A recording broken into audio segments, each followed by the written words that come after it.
On this week's show, we take it to the street, Wall Street that is, and get the inside story from one of the biggest auto industry bulls in New York, John Murphy from Bank of America Merrill Lynch. Coming up next on Autoline This Week. Underwriting for Autoline This Week has been provided by Borg Warner. And now, here's your host, John McElroy. I want to thank you for joining us on Autoline This Week, where today's topic is all going to be about looking at the automotive industry with a Wall Street perspective. And that's because my special guest today is John Murphy, the senior automotive analyst with Bank of America Merrill Lynch. John, great having you on the show. Thanks for having me. Also joining us today are Joann Muller from Forbes and Greg Gardner from the Detroit Free Press. Great having the both of you here. Thank you.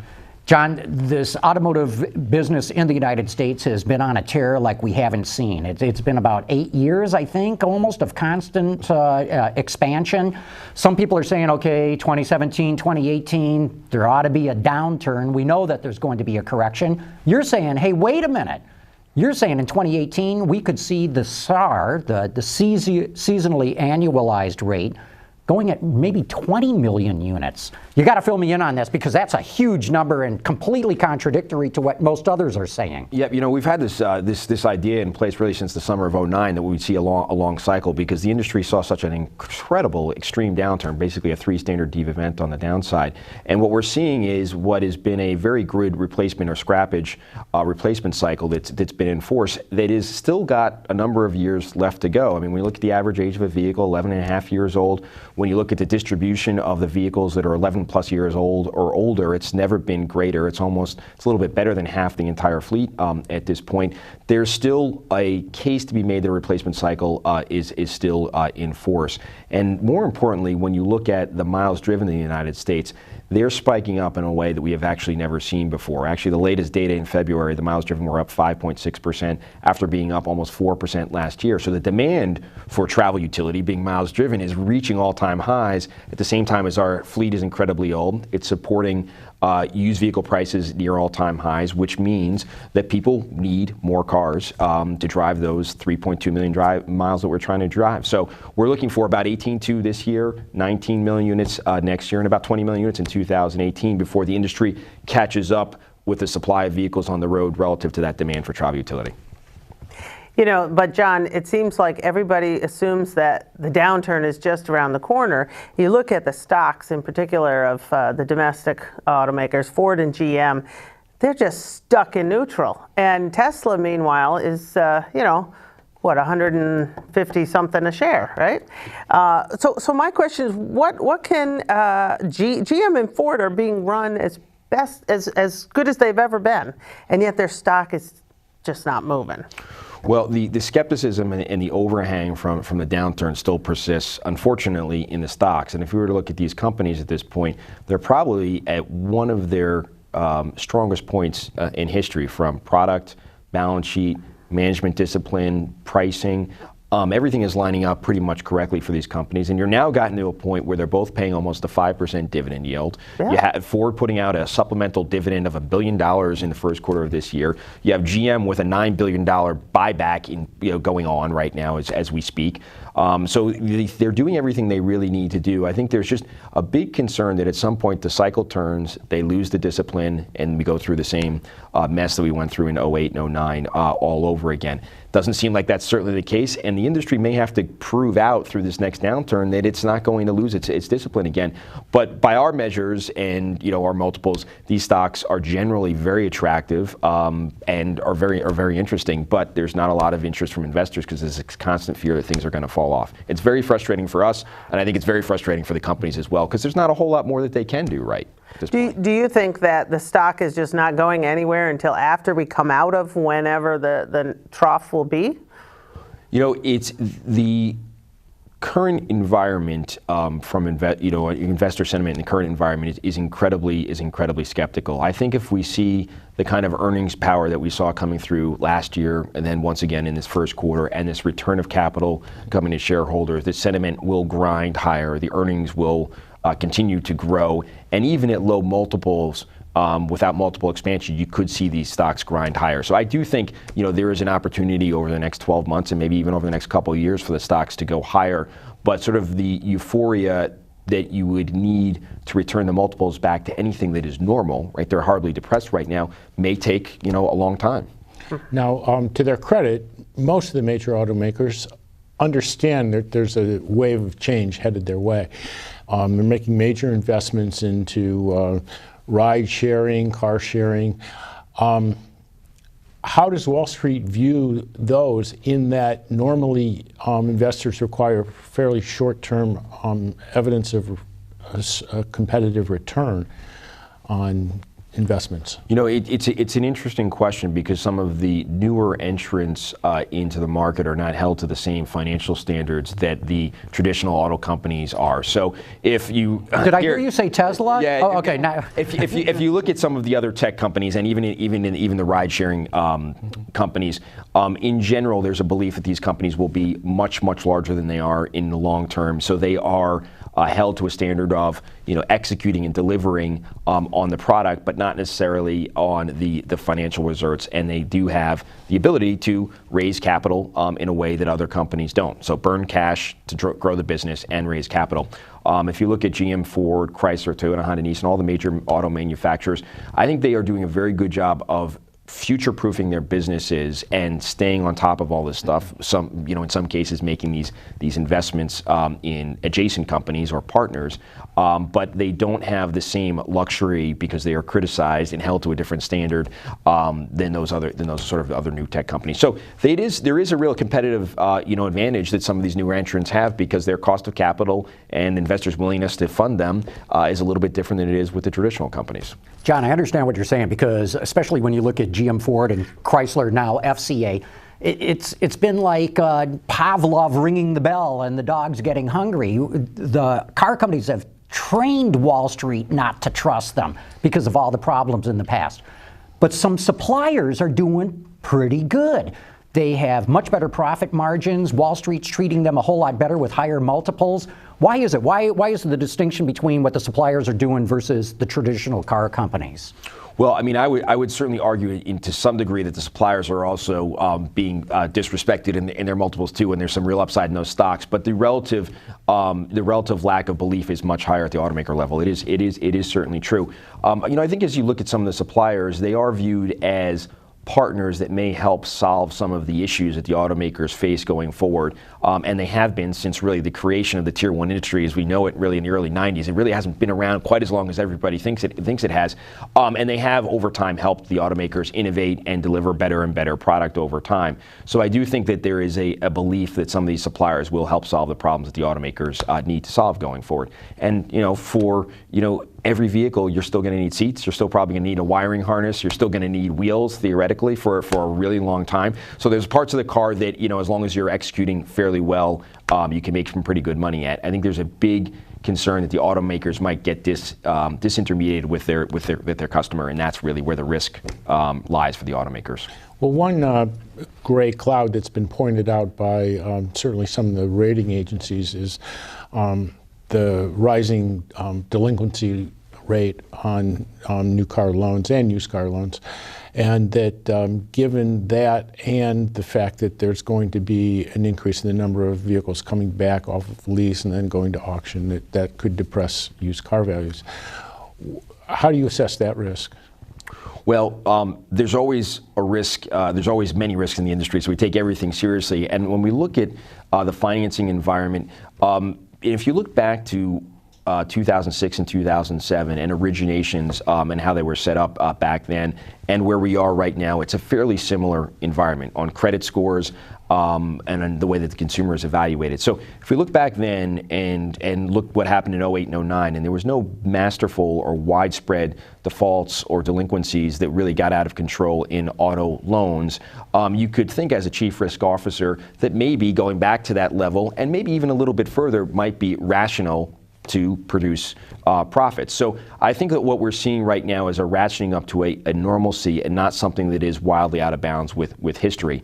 It is true that rates really only have one direction to go from where they are right now, but probably not up so quickly.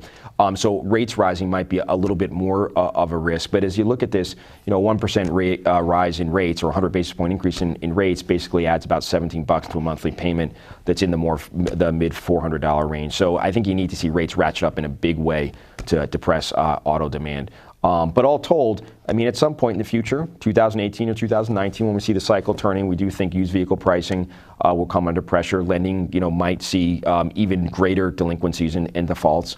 That'll create the other side of the auto cycle. Would you recommend Tesla stock? Well, John's one of the biggest bears I've ever read on Tesla. We haven't underperformed because I think when you look at the prospects for earnings and cash flow at the company, they don't necessarily match up where the stock is currently trading. I do think it's a very interesting story because you are seeing innovation and a catalyst that's driving the industry forward on powertrain and other things like autonomy in the vehicle. The industry is doing a pretty good job of that on their own. So I think there's a lot of value in what's going on there. Ultimately, I don't believe it's going to drive a tremendous amount of value from where the stock is right now for shareholders. But I mean, the innovation there is questionable whether it's really that advanced or not that advanced. But it is sort of ringing the alarm bell for a lot of other companies that they need to focus on fuel economy and powertrain technology in a way that they haven't in the past. And maybe that is through electric cars. Maybe it's through downsized turbocharged hybrids, or maybe it's ultimately the fuel cell powertrain that ultimately solves the problem. But they're really focused on this now, and that's helping sort of needle them and drive them forward. I've got to believe that Tesla's got you scratching your head, though. You've been a bear since the beginning, since day one. I mean, you had valuations at one point, I want to say, of like $45 a share. Boom, it shot up to $250 a share. I think right now it's in the $200 range or thereabouts. Do you go, don't these people realize what's going on, or do you just think, maybe I just don't understand this process? Well, we often have a lot of doubts about how we think about things, so we always reassess about how we're thinking about things. But I think when you look at this company, there is people are looking through the capital intensity of the industry, and the idea that they're making 50 to 100,000 cars this year. I think the target is technically 80 to 90,000, but 50 to 100,000, and have a target of 500,000 in 2018. Now they pulled that forward 2 years.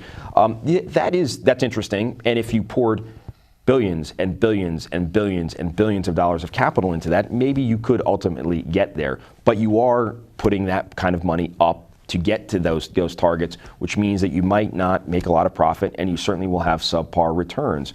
So the question is, can you do something, and will you have the financial benefits of doing it? And that's highly questionable right now with this company. I mean, they just raised their capex target from $1.5 billion to $2.25 billion this year, which means their free cash flow targets of getting to positive this year are totally off the table, and they're probably off the table for the next 2 or 3 years. So it's kind of a tough thing to place a lot of value on a company that's burning a lot of cash. Mm-hmm. Speaking of efficient use of capital, one of the arguments Mary Barra made a year ago when a group of investors wanted GM to buy back more stock, which they have since done, her argument was, well, we're getting a lot better at how we spend this money. Now, your study points out that the annual average new vehicle launch for the next 4 years is going to be somewhere around 58 versus 38 in the prior almost 20 years. So isn't that evidence that the industry's getting better at spending all this money? Well, I think it's evidence that they're getting much more efficient at spending the money and getting better returns for it, whether it be in ROI, but also in vehicle nameplates and introducing more new vehicles with better and better technology. So yes, I do think it's an example of leveraging common platforms and global platforms to produce more and more good product off of those platforms. It's differentiated. So the industry is getting better and better with their product cadence and their replacement rates, which should drive consumer demand. It's better for consumers. It ultimately will be better for the economy. So no, they are getting much more efficient with their capital.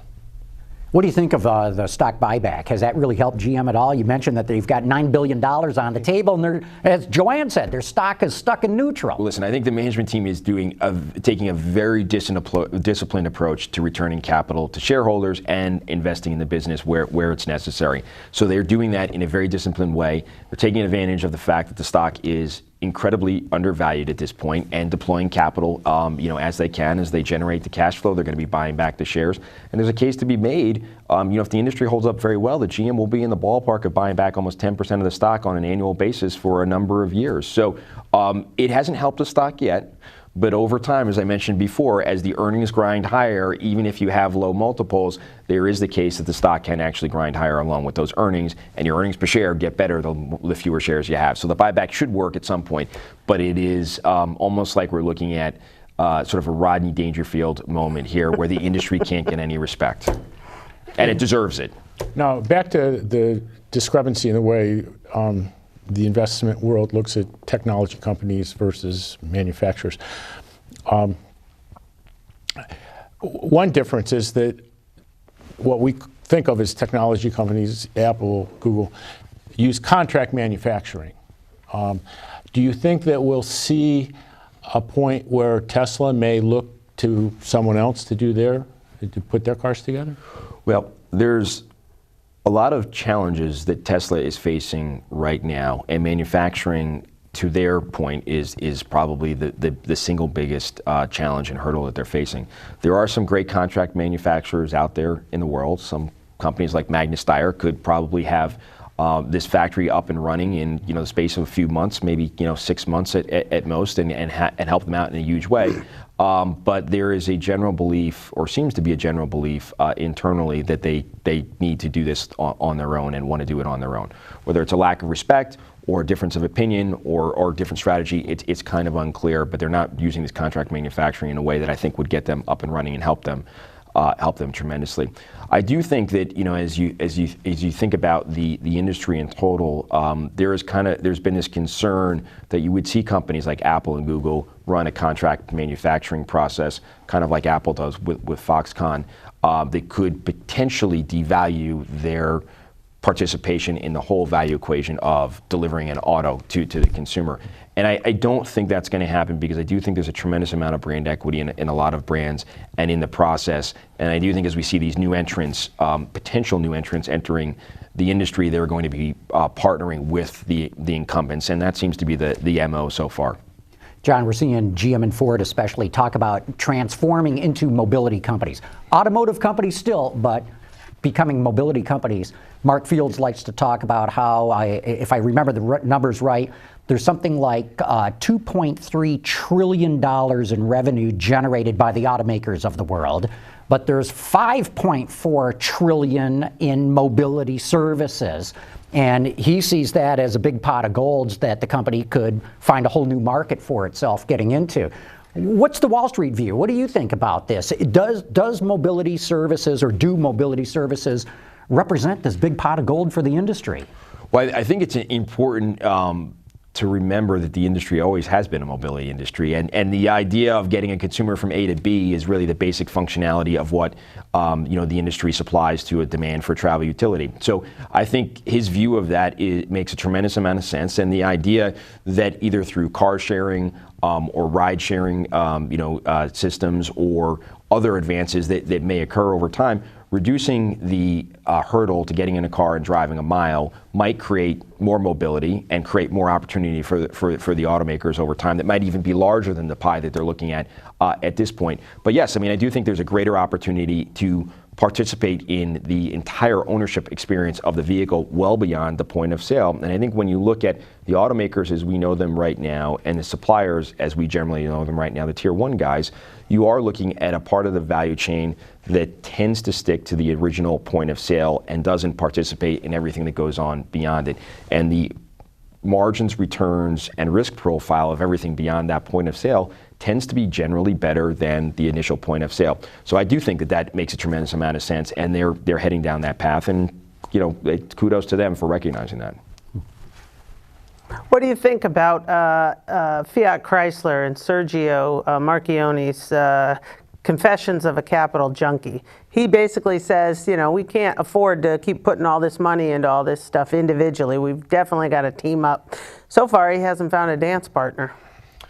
Well, it's a tough dance, especially when you're looking at a $6 billion or €6 billion net debt position to get somebody to dance with you. It's a tough time to find a partner with that. That said, I do think their product plan going forward is very ambitious and very credible if they can fund it, and could ultimately be very attractive to another partner if they can execute on this plan over the next few years, getting ultimately to sort of net debt neutral, and having all this product out there would put them in a much better position to find a partner at the dance. That said, they're going to go through a tough time over the next few years of balancing fixing the balance sheet and investing in all this great product. And it's going to be kind of hard for them to do both. And there's going to be a balancing act on both sides of the equation that I think they'll probably do a pretty good job of. They've done a masterful job of working through some very tough situations over the last few years. So we'll see where they go. But I think when you look at this, it is the company that investors highlight as the riskiest in the industry because of its current balance sheet position and the need to reinvest in the product, both of which the company fully recognizes. But I also think so do all the dance partners, so that's why they haven't stepped up to ask them to dance yet. John, you're right. I mean, it's that €6 billion debt that everybody is afraid of. Do you think that FCA would sell off assets? For example, it has the supplier company Magneti Marelli. It has Comau. It has other things that it could do to get more cash and pay down debt. Do you think that it would resort to something like that? Well, it started to, right? You had the IPO of Ferrari and the spinoff, so there was an asset sale and separation there. So they started to do that, and I think there might be opportunities to do that down the line with Magneti Marelli and some of these other smaller suppliers. The valuations on suppliers where they are right now probably don't make it the most attractive time to sell these assets. So I think at this point they wouldn't realize what they really should for those asset sales. So I think they're keeping that as a card to potentially play down the line, but it's not something they'll play right now. But yes, I do think they'll consider that down the line. And potentially, depending on where the cycle goes, they may think of other opportunities of selling certain brands off or relationships off to other partners in the industry as opposed to the wholesale company. Your Car Wars study looks at future product for all of the automakers. What do you see for Fiat Chrysler now that they've decided they're not going to sell, they're not going to build cars in the U.S.? Are they getting out of the car business, or what's your theory on that? Well, it's a great question, and there's a lot of debate over that. When we were going through the study this year, we had initially thought that the Dart and the 200 actually would be out of the product portfolio and not be reintroduced over the next 4 years. As we kind of went through this, it became more obvious that was still part of their plan, is to have those small cars in the product portfolio with the help of a contract manufacturer or a partner that would actually manufacture these cars. At this point, we don't have necessarily an idea of who that partner is ultimately going to be, but they're looking for one right now, and they would prefer to make crossovers and trucks where they're making a lot more money than these cars, but they still want to have these cars in the portfolio. So they're holding fast to that plan. Over time, I think there's some risk that those do fall out of the product pipeline or in the product portfolio, and they focus on crossovers and trucks, which are a lot more profitable, and they might need to. Well, it sounds like a good idea while those are in demand, trucks and crossovers, but should gas prices go up, should other things happen, suddenly they may be caught flat-footed with no cars. And that's probably why they're going to try to keep them in the portfolio. I mean, a full product suite, depending on the economic environment and the oil price environment, is very important for an automaker, because if you have the wrong product and are selling none of it, you're in a lot of trouble. So I mean, the market can swing. We can see, we've seen on economic cycles, we've seen a mix shift incredibly down in 08 and 09, and with gas prices spiking up or down, you see huge mix swings. So you do have to have it is advisable to have a full product suite to offer to the consumer so that you can work in any environment. Now, General Motors has a lot riding later this year and early next year on the launch of the Bolt. And to a lesser degree, the new Volt is doing better. The year-over-year comparisons are up. But at a time when we still have moderate gas prices, and people are very comfortable, they care about fuel economy, but that's not the number one priority. What's your outlook on the Bolt? Well, as we look at it, I think the Leaf was selling between around 20 or 30,000, units, and I think that's probably a good way to think of potentially, the volume on the Bolt. I do think as you look at both the Volt and the Bolt at GM, you're looking at powertrain possibilities down the line, and having these vehicles on the road and understanding how they operate on the road and with consumers on a daily basis is incredibly important. So I do think they're probably steps forward in their powertrain development that are necessary, and unto themselves, they're probably not making a lot of money, and they may even be losing money on these vehicles. But to work down the path of the evolution of the powertrain to some level of electrification, these are very sensible vehicles for them to have in place. One last quick question, going back to valuations for the moment. Big pension liabilities still at GM Ford and the Chrysler part of FCA. Is that holding back their stock valuations too? And is this something that they should put on the negotiating table next round of contract negotiations with the UAW? It's an interesting point. It's a risk that's not necessarily highlighted that often with investors at this point. Ford is almost fully funded and neutralized its plan. GM is in much better shape than it has been historically, and Chrysler still has a small issue, but it's not necessarily as big an issue as it has been in the past. So, historically, when you looked at the enterprise value of these companies, you had pension and healthcare dominate better than 80% of the total value. At this point, they're much smaller potatoes in the grand scheme of the discussion. So they're still an issue and certainly a risk factor, but not necessarily something that's sort of top of mind right now. And they've all done a fairly good job of trying to fund them and top them up. So I think it's something that it will always be on the table, but may always get pulled off the table. We'll see how it goes. Real good. And thanks for the quick answer, too, because we're going to have to wrap it up. John Murphy from Bank of America Merrill Lynch, thanks so much for coming on the show today. Thanks for having me. Joann Muller from Forbes, Greg Gardner from the Detroit Free Press, thank you for being here as well. Thank you. And, of course, got to thank all of you for having tuned in.